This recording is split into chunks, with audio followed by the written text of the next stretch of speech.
तो दोस्तों, अगर आप भी जानना चाहते हैं भोलेनाथ के इन अनोखे रूपों के बारे में, तो इस वीडियो को अंत तक जरूर देखें। और हाँ, वीडियो शुरू करने से पहले चैनल को सब्सक्राइब करना और बेल आइकॉन दबाना बिल्कुल ना भूलें, ताकि ऐसी और भी रोचक जानकारियां आप तक पहुंच सकें। तो चलिए शुरू करते हैं। दोस्तों, भगवान शिव का पहला और सबसे भयंकर रूप है रुद्र। रुद्र का अर्थ होता है रोने वाला या गर्जना करने वाला। लेकिन क्या आप जानते हैं कि रुद्र रूप के पीछे एक ऐसी कहानी छुपी है जो आज भी विवाद का विषय है? पुराणों के अनुसार जब ब्रह्मा जी ने सृष्टि की रचना की तो उन्हें एक ऐसी शक्ति की आवश्यकता थी जो संहार कर सके। तब उनके मस्तक से एक बालक प्रकट हुआ जो जन्म लेते ही रोने लगा। यह बालक इतनी तीव्रता से रो रहा था कि पूरा ब्रह्मांड कांप उठा। ब्रह्मा जी ने उसे रुद्र नाम दिया। लेकिन यहाँ विवाद यह है कि कुछ शास्त्रों में लिखा है कि रुद्र ब्रह्मा जी के क्रोध से पैदा हुए थे, जबकि कुछ में कहा गया है कि वे उनके तीसरे नेत्र से निकले थे। यह विरोधाभास आज भी विद्वानों के बीच चर्चा का विषय है। रुद्र के 11 अवतार माने जाते हैं: कपाली, पिंगल, भीम, विरूपाक्ष, विलोहित, शास्ता, अजपाद, अहिर्बुद्धन्य, शंभु, चंड और भव। प्रत्येक रुद्र की अपनी विशेष शक्ति है। सबसे रोचक बात यह है कि रुद्र को क्रोध का देवता माना जाता है, लेकिन वही रुद्र जब प्रसन्न होते हैं तो शिव बन जाते हैं, यानी कल्याणकारी। यह द्वैत का सिद्धांत हमें सिखाता है कि विनाश में ही सृजन छुपा होता है। रुद्र की पूजा करते समय विशेष सावधानी बरतनी पड़ती है। रुद्राभिषेक में मंत्रों का गलत उच्चारण विनाशकारी हो सकता है।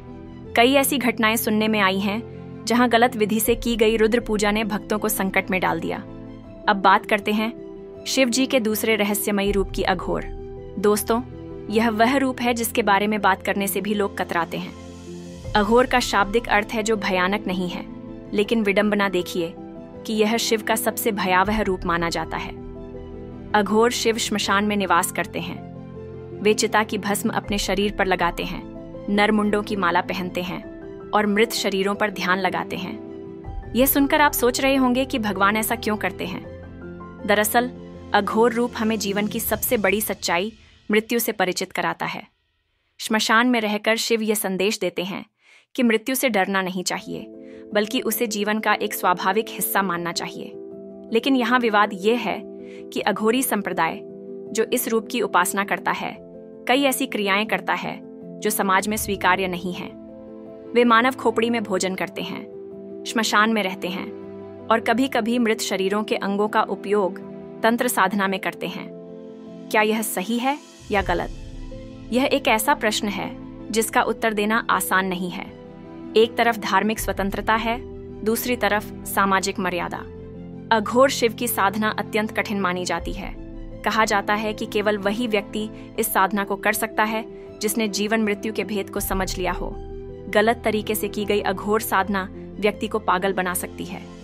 कई तांत्रिक अघोर शिव की उपासना करते हैं, लेकिन उनमें से अधिकांश केवल सिद्धियों के लिए ऐसा करते हैं, न कि मोक्ष के लिए।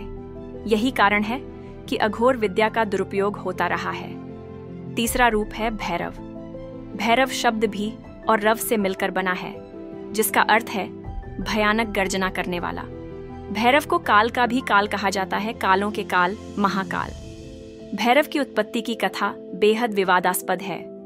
पुराणों के अनुसार एक बार ब्रह्मा जी ने अहंकार में आकर कहा कि वे ही सर्वोच्च हैं। इससे क्रोधित होकर शिव जी के मस्तक से भैरव प्रकट हुए और उन्होंने ब्रह्मा जी का 5वां सिर काट दिया। यह कृत्य ब्रह्म हत्या का पाप था। भैरव को इस पाप का प्रायश्चित करना पड़ा।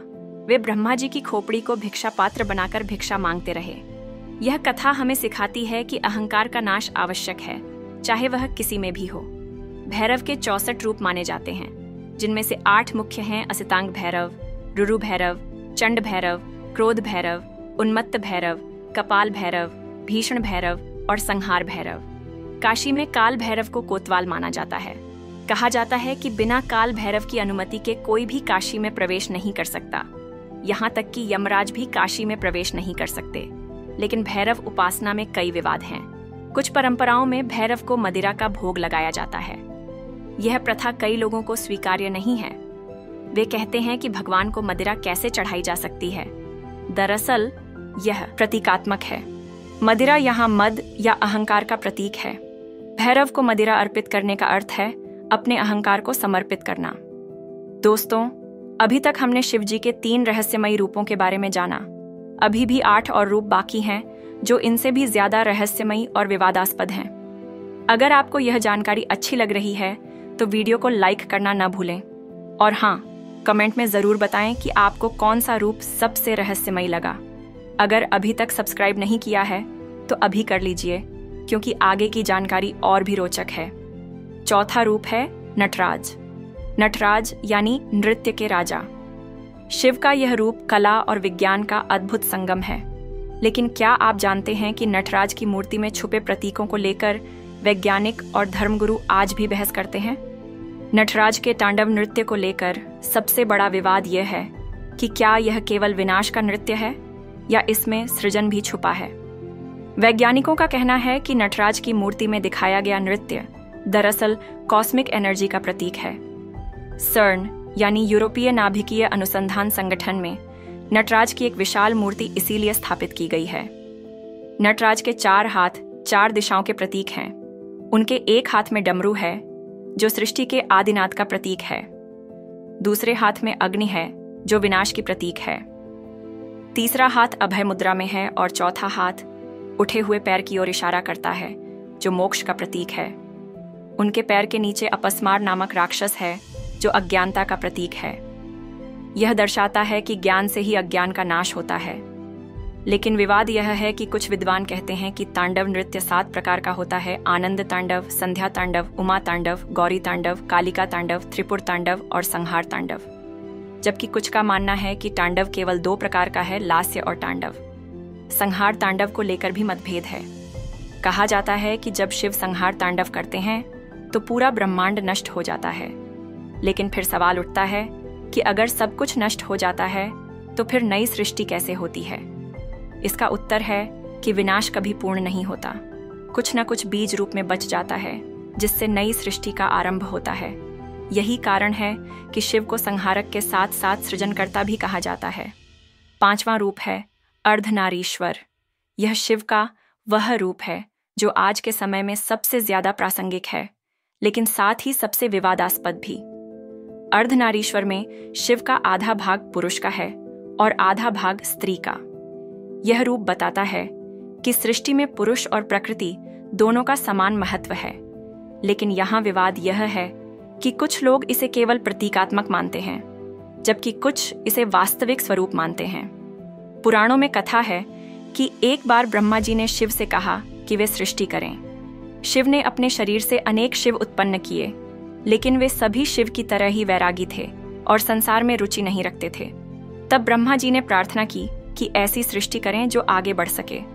तब शिव ने अपनी शक्ति को अपने शरीर में ही प्रकट किया और अर्धनारीश्वर रूप धारण किया। इससे यह सिद्ध होता है कि बिना शक्ति के शिव भी अधूरे हैं। लेकिन आधुनिक समय में इस रूप की व्याख्या को लेकर कई विवाद हैं। कुछ लोग इसे जेंडर फ्लूइडिटी का प्राचीन उदाहरण मानते हैं, जबकि परंपरावादी इससे सहमत नहीं हैं। अर्धनारीश्वर की पूजा विधि भी विवादास्पद है। कुछ का मानना है कि इस रूप की पूजा में पुरुष और स्त्री दोनों को समान रूप से भाग लेना चाहिए, जबकि कुछ परंपराओं में केवल पुरुष ही इसकी पूजा कर सकते हैं। यह रूप हमें सिखाता है कि प्रत्येक व्यक्ति में स्त्री और पुरुष दोनों के गुण होते हैं। पुरुष में भी कोमलता हो सकती है और स्त्री में भी शक्ति। यह द्वैत से अद्वैत की यात्रा का प्रतीक है। लेकिन समाज में आज भी इस कॉन्सेप्ट को पूरी तरह स्वीकार नहीं किया गया है। जेंडर रोल्स को लेकर जो विवाद चल रहे हैं, उनका समाधान शायद इसी अर्धनारीश्वर के सिद्धांत में छुपा है। 6ठा रूप है त्रिपुरांतक। यह शिव का वह रूप है जिसमें उन्होंने 3 पुरों यानी 3 नगरों का विनाश किया था। लेकिन इस कथा के पीछे जो रहस्य छुपा है वह आज के युग में और भी प्रासंगिक हो गया है। त्रिपुरासुर की कथा के अनुसार 3 असुर भाइयों ने घोर तपस्या करके ब्रह्मा जी से वरदान मांगा कि उन्हें 3 अजेय नगर मिलें, एक सोने का, एक चांदी का और एक लोहे का। ये तीनों नगर आकाश में उड़ते थे और 1000 वर्षों में केवल एक बार एक सीध में आते थे। वरदान यह था कि जब ये तीनों नगर एक सीध में आए तब केवल एक ही बाण से इन्हें नष्ट किया जा सकता है। असुरों को विश्वास था कि ऐसा करना असंभव है।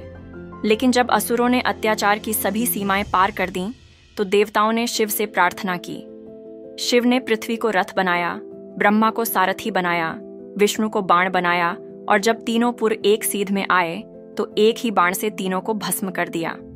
लेकिन यहाँ विवाद यह है कि कुछ विद्वानों का मानना है कि ये तीन पुर दरअसल 3 गुणों सत्व, रज और तम के प्रतीक हैं और शिव का इन्हें नष्ट करना इन तीनों गुणों से परे जाने का प्रतीक है। आधुनिक व्याख्या में कुछ लोग इसे टेक्नोलॉजी के दुरुपयोग के विरुद्ध एक चेतावनी मानते हैं। 3 उड़ने वाले नगर आज के सैटेलाइट वेपन्स की तरह लगते हैं। त्रिपुरांतक रूप की साधना अत्यंत गोपनीय मानी जाती है। कहा जाता है कि इस साधना से व्यक्ति अपने तीनों शरीरों स्थूल, सूक्ष्म और कारण को सिद्ध कर सकता है, लेकिन इस साधना का दुरुपयोग भी होता रहा है। कई तांत्रिक इसका उपयोग शत्रु नाश के लिए करते हैं, जबकि इसका वास्तविक उद्देश्य आंतरिक शत्रुओं का नाश है। 7वां रूप है कालाग्नि रुद्र। यह शिव का सबसे विनाशकारी रूप माना जाता है। जब प्रलय का समय आता है तो शिव इसी रूप में प्रकट होते हैं। कालाग्नि रुद्र के बारे में जो सबसे रहस्यमयी बात है वह यह है कि इस रूप में शिव स्वयं को भी भस्म कर देते हैं। यह कैसे संभव है कि संहारक स्वयं का भी संहार कर दे? शास्त्रों में वर्णन है कि कल्प के अंत में जब सूर्य की गर्मी 7 गुना बढ़ जाती है, समुद्र सूख जाते हैं, पृथ्वी जलने लगती है, तब कालाग्नि रुद्र प्रकट होते हैं। उनके तीसरे नेत्र से निकली ज्वाला सब कुछ भस्म कर देती है। लेकिन यहाँ विवाद यह है कि अगर सब कुछ नष्ट हो जाता है तो फिर यह ज्ञान कैसे बचा रहता है? इसका उत्तर यह दिया जाता है कि विनाश के बाद शिव योग निद्रा में चले जाते हैं और उनकी चेतना में सारा ज्ञान सुरक्षित रहता है। कालाग्नि रुद्र की उपासना निषिद्ध मानी जाती है। कहा जाता है कि केवल वही इस रूप का ध्यान कर सकता है जिसने मृत्यु के भय को पूर्ण रूप से जीत लिया हो। एक रोचक तथ्य यह है कि मॉडर्न फिजिक्स में जिस बिग क्रंच थ्योरी की बात की जाती है वह कालाग्नि रुद्र के कॉन्सेप्ट से मिलती जुलती है। जिस प्रकार ब्रह्मांड का विस्तार हो रहा है, एक दिन यह सिकुड़कर एक बिंदु में समा जाएगा। कुछ तांत्रिक कालाग्नि रुद्र के मंत्रों का दुरुपयोग करते हैं। वे इन मंत्रों से शत्रुओं को नष्ट करने का प्रयास करते हैं, लेकिन शास्त्रों में स्पष्ट चेतावनी है कि ऐसा करने वाला स्वयं भी नष्ट हो जाता है। यह रूप हमें सिखाता है कि विनाश अनिवार्य है। जो जन्म लेता है उसकी मृत्यु निश्चित है। जो बनता है वह एक दिन टूटता है। यही सृष्टि का नियम है। 8वां रूप है किराट। यह शिव का वह रूप है जिसमें वे एक आदिवासी शिकारी के रूप में प्रकट होते हैं। महाभारत में अर्जुन और शिव के बीच हुए युद्ध की कथा इसी रूप से जुड़ी है। किराट रूप का सबसे विवादास्पद पहलू यह है कि इसमें शिव मांस खाने वाले शिकारी के रूप में दिखाए गए हैं। यह उन लोगों के लिए स्वीकार करना कठिन है जो शिव को शुद्ध शाकाहारी मानते हैं। कथा के अनुसार अर्जुन पाशुपतास्त्र प्राप्त करने के लिए तपस्या कर रहा था। उसकी परीक्षा लेने के लिए शिव ने किराट रूप धारण किया। एक सुअर को लेकर दोनों में विवाद हुआ कि उसे किसने मारा है। युद्ध में अर्जुन के सारे अस्त्र समाप्त हो गए, लेकिन किराट को कुछ नहीं हुआ। अंत में जब अर्जुन ने समर्पण किया तब शिव ने अपना असली रूप दिखाया। यह कथा हमें सिखाती है कि भगवान किसी भी रूप में आ सकते हैं। वे ब्राह्मण भी हो सकते हैं और आदिवासी भी। उनके लिए कोई भेदभाव नहीं है, लेकिन समाज में आज भी जातिगत भेदभाव है। किराट रूप इस भेदभाव को चुनौती देता है।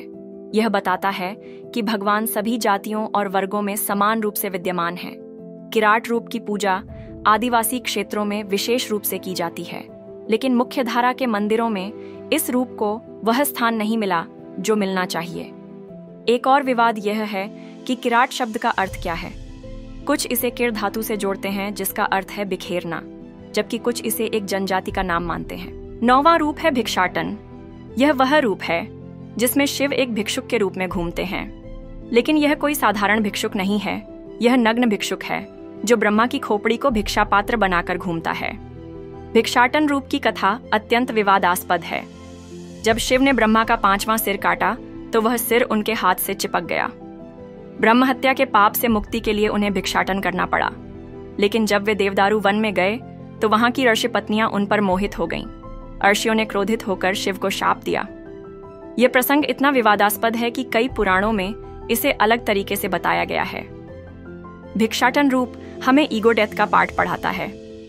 जब स्वयं महादेव को भिक्षा मांगनी पड़ी तो फिर हम मनुष्यों का अहंकार कैसा। लेकिन समाज में भिक्षावृत्ति को हेय दृष्टि से देखा जाता है। क्या भगवान का भिक्षुक रूप इस धारणा को चुनौती देता है, या फिर यह केवल प्रतीकात्मक है? भिक्षाटन मूर्तियों में शिव को अत्यंत सुंदर रूप में दिखाया जाता है। यह विरोधाभास है, एक तरफ भिक्षुक, दूसरी तरफ अत्यंत आकर्षक।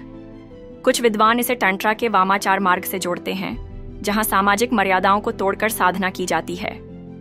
लेकिन यह व्याख्या और भी विवादास्पद है। आज के युग में जब मटीरियलिज्म अपने चरम पर है, भिक्षाटन रूप हमें याद दिलाता है कि त्याग में ही सच्चा सुख है। लेकिन क्या यह प्रैक्टिकल है? यह प्रश्न आज भी अनुत्तरित है। दोस्तों, अब तक हमने शिव जी के 9 अद्भुत रूपों के बारे में जाना है। अभी भी 2 और रूप बाकी हैं, जो इन सब से भी ज्यादा रहस्यमयी हैं। अगर आप इस जानकारी का आनंद ले रहे हैं, तो कृपया वीडियो को लाइक करें और अपने विचार कमेंट में साझा करें।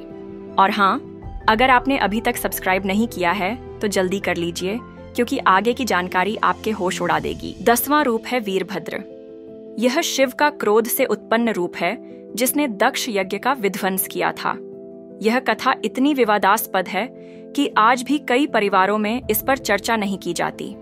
जब दक्ष ने अपने यज्ञ में शिव को आमंत्रित नहीं किया और सती ने अपमान सहन न करते हुए आत्मदाह कर लिया, तब शिव के क्रोध से वीरभद्र उत्पन्न हुआ। वीरभद्र ने न केवल यज्ञ का विध्वंस किया, बल्कि दक्ष का सिर भी काट दिया, देवताओं को अपमानित किया। यह हिंसा का ऐसा तांडव था जिसे जस्टिफाइड करना मुश्किल है। लेकिन डीपर मीनिंग में देखें तो यह ईगो और प्राइड के विनाश की कथा है। दक्ष अपने यज्ञ के अहंकार में अंधा हो गया था। वीरभद्र ने उस अहंकार को नष्ट किया। वीरभद्र की पूजा दक्षिण भारत में विशेष रूप से की जाती है, लेकिन उत्तर भारत में कई जगह इसे अशुभ माना जाता है। एक विवाद यह भी है कि वीरभद्र को शिव का अवतार माना जाए या गण।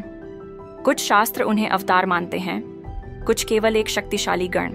वीरभद्र का रूप इतना भयानक है कि उनकी मूर्तियां बनाते समय शिल्पकार विशेष सावधानी बरतते हैं।